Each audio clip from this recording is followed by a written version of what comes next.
Breaking news చూస్తున్నాం. ఆళ్లగడ్డ టీడీపీలో మరోసారి విభేదాలు బయటపడ్డాయి. ఎన్నికల వేళ పార్టీకి తలనొప్పిగా మారే అక్కడ పరిస్థితి. అఖిలప్రియ వర్సెస్ ఏవి సుబ్బారెడ్డి వివాదం చంద్రబాబుకు టీడీపీ నేతలకు తలనొప్పిగా మారిన పరిస్థితి కనిపిస్తోంది. చంద్రబాబు సభ సందర్భంగా మరోసారి విభేదాలు బయటపడుతున్నాయి. చంద్రబాబు సభకు ఏవి సుబ్బారెడ్డి రాకూడదు అని అఖిలప్రియ అల్టిమేటం జారీ చేశారు. ఆయన వస్తే రచ్చ తప్పదు అని హెచ్చరిస్తున్నారు. నేను సైలెంట్గా ఉన్నా అనుచరులు ఊరుకోబోరు అని వార్నింగ్ ఇస్తున్నారు. ఏవి సుబ్బారెడ్డి సర్ది చెప్తున్నారు. పార్టీ పెద్దలు చంద్రబాబు సభకు వెళ్ళకూడదు అని సుబ్బారెడ్డి కూడా నిర్ణయం తీసుకున్నారు. జనసేన నేతలు కూడా వేదికపైకి రాకూడదు అని అఖిలప్రియ ఆంక్షలు పెట్టారు అని పార్టీలో ప్రచారం జరుగుతోంది. ఈ నేపథ్యంలో ఈ వ్యవహారం టీడీపీకి తలనొప్పిగా మారింది అనే చర్చ జరుగుతుంది. ఒకసారి మా ప్రతినిధి హుసేన్తో మాట్లాడదాం. హుసేన్, అఖిలప్రియ ఎందుకు ఇలాంటి అల్టిమేటం జారీ చేస్తున్నారు? దీన్ని అధిష్టానం ఏ విధంగా తీసుకుంటుంది? రోహిత్, ఈ రోజు మధ్యాహ్నం 1 గంట ప్రాంతంలో రా కదిల్రా కార్యక్రమానికి చంద్రబాబు నాయుడు సిద్ధం చేశారు. నంద్యాల జిల్లాలో ఉన్నటువంటి క్యాడర్ మొత్తం 1,00,000 మందికి కలిసి ఆళ్లగడ్డ నియోజకవర్గ కేంద్రంగా మొత్తం తమ యొక్క రాబోయేటువంటి ఎన్నికలను సమర్శించడం పూరించేందుకు సభ ఏర్పాటు చేశారు.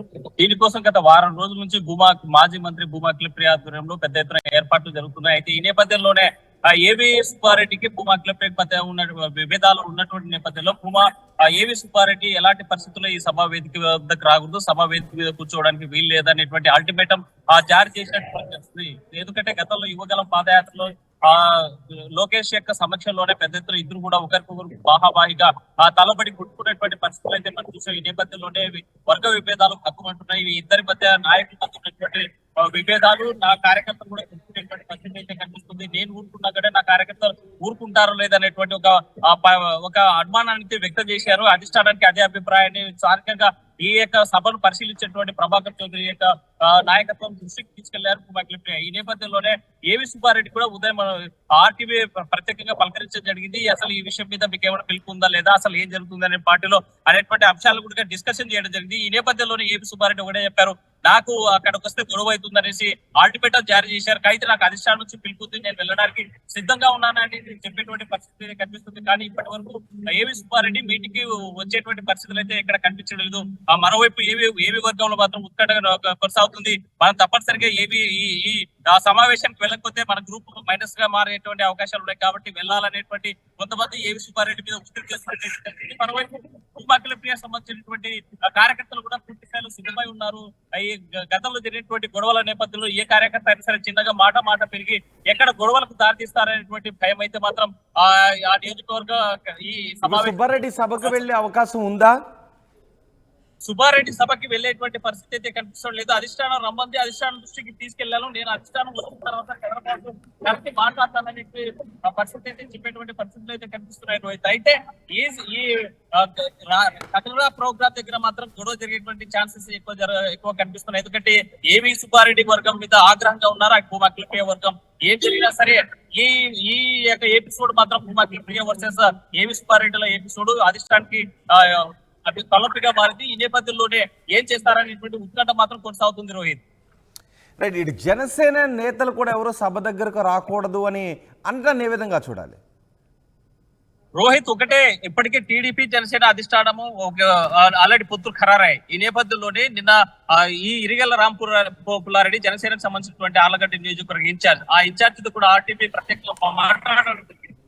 ఆయన చెప్పింది ఒకటే చెప్తున్నారు, మాట్లాడారు. ఆయన నాకు ఇది టీడీపీకి సంబంధించినటువంటి సమావేశం, వాళ్ళందరికీ పార్టీకి సమావేశం. అయితే ఉమ్మడిగా ఇప్పటికీ ఎన్నికలకు వెళ్ళాలి, మొత్తం పొత్తుల్లో ఖరారైనటువంటి నేపథ్యంలో పెద్ద ఎత్తున నియోజకవర్గంలో బహిరంగ సభ జరుగుతుంది. ఆ బహిరంగ సభకి మాత్రం వెళ్ళాలనేటువంటి మాకు ఆలోచన ఉన్నప్పటికీ అధిష్టానం నుంచి కానీ జనసేన అధిష్టానం నుంచి కానీ ఇటు టీడీపీ స్థానిక నాయకత్వం నుంచి కానీ అది లేకపోతే రాష్ట్ర నాయకత్వం నుంచి ఎలాంటి పిలిపిస్తే మాత్రం ఆ సమావేశానికి వెళ్తాం, మా కార్యకర్తలు పెద్ద ఎత్తున సమీకరిస్తాం, రాబోయేటువంటి ఎన్నికల్లో కలిసిపోవాలనేటువంటి పొత్తు ఖరారైనటువంటి నేపథ్యంలో మాకు ఎలాంటి భేదాభిప్రాయాలు లేవు, భూమా అఖిలప్రియతో కలిసి పనిచేయడానికి సిద్ధంగా ఉన్నామని ఇప్పటికే ఇరిగల్ రాంపుల్లారెడ్డి ప్రకటించేటువంటి పరిస్థితి కనిపిస్తుంది. అయితే మరోవైపు భూమా అఖిలప్రియ మాత్రం ఇది టీడీపీకి సంబంధించినటువంటి ప్రోగ్రాము, టీడీపీ ఈ కార్యక్రమానికి పార్టీల వాళ్ళు అవసరం లేదు ఉన్నప్పటికీ అని అల్టిమేటం జారీ చేసినటువంటి రోహిత్.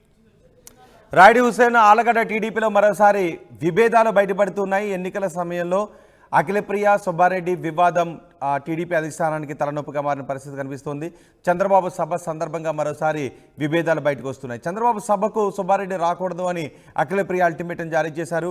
ఆయన వస్తే రచ్చ తప్పదు అని హెచ్చరికలు కూడా జారీ చేశారు.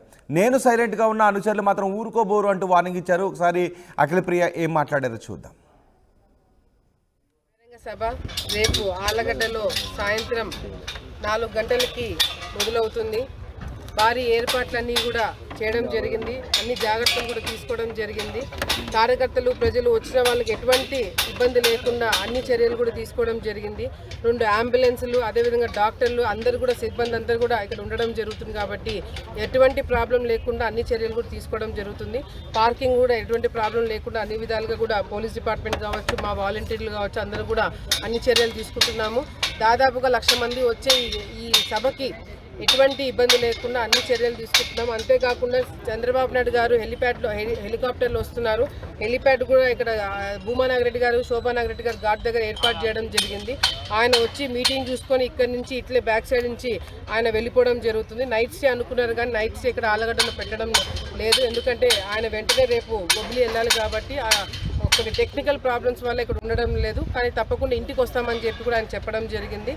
అదేవిధంగా ఈరోజు జనసేన, తెలుగుదేశం పార్టీ నాయకులు, కార్యకర్తలు అందరూ కూడా రేపు ఆళ్లగడ్డలో జరిగే ఈ సభకి భారీ ఎత్తున వచ్చి విజయవంతం చేయాలని చెప్పి కూడా మనస్ఫూర్తిగా కోరుకుంటున్నాము.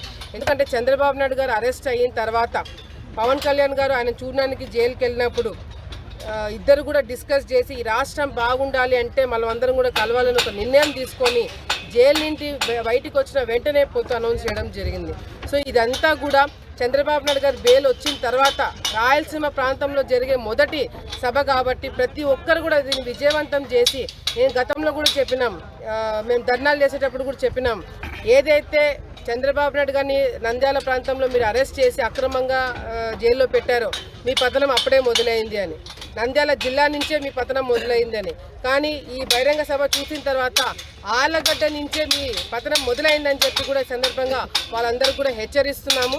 తప్పకుండా ఆళ్లగడ్డ ప్రాంతంలో మీరు చేసిన అరాచకాలు కావచ్చు, అన్యాయాలు కావచ్చు, ప్రతి ఒక్కటి కూడా రేపు చంద్రబాబు నాయుడు గారి ముందరే అవన్నీ కూడా బయట పెడతామని చెప్పి కూడా సందర్భంగా తెలియజేసుకుంటూ, లోకేష్ అన్న గారు ముఖ్యంగా ఆయనకు నేను ధన్యవాదాలు తెలియజేసుకుంటున్నాను. ఆళ్లగడ్డ ప్రాంతంలో మీటింగ్ వద్దని చాలా మంది దీన్ని అడ్డుకోవడానికి చాలా విధాలుగా ప్రయత్నం చేస్తున్నారు.